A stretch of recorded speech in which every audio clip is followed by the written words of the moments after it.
श्री स्वामी समर्थ सगळ्यांना. आज आहे रविवार. स्पेशल काहीतरी म्हणून साधं सोपं उपीट बनवले.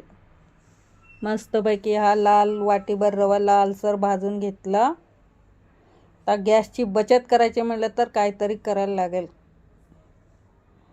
म्हणून म्हटलं तर रवा पहिला भाजून घेतला. तेल टाकलं, त्यात इकडं कढई गरम करून तेल गरम झाल्यावर मोहरी टाकली, तडतड उडू दिली. नंतर त्यात शेंगदाणे टाकले, चांगले तळून घेतले. त्यात शेंगदाणे,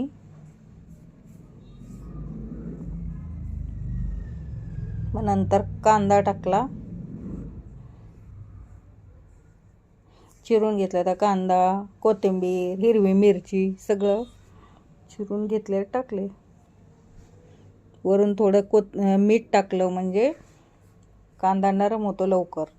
मग लालसर थोडंसं लालसर होईपर्यंत त्याला हे केलं. नंतर पाणी टाकलं.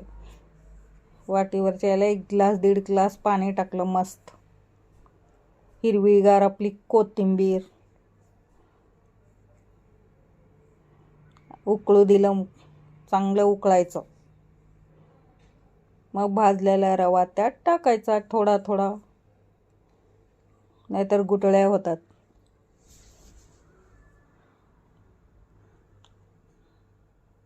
एकदम मस्त झालेला रवा उपीट.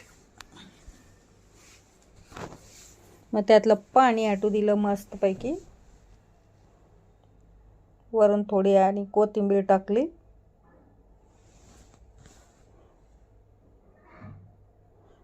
गाठी कुठं आहेत का ते बघायच्या.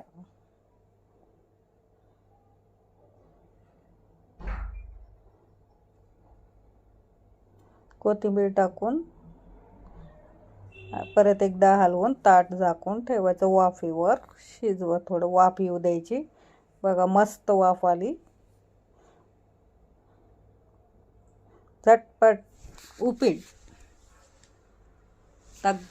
गॅस बचत करायची, गॅसचा प्रॉब्लेम, म्हणून म्हटलं आपणच काहीतरी असं शॉर्टकटमध्ये खायचं. आता गरमागरम उपीट घेतलं ताट प्लेटमध्ये. वरून कोथिंबीर. या उपीट खायला. असंच बनवून बघा तुम्ही पण. भेटूया नेक्स्ट व्हिडिओमध्ये. बघत लाईक, शेअर, सबस्क्राईब करा प्लीज. आवडलं का आजचा मेनू?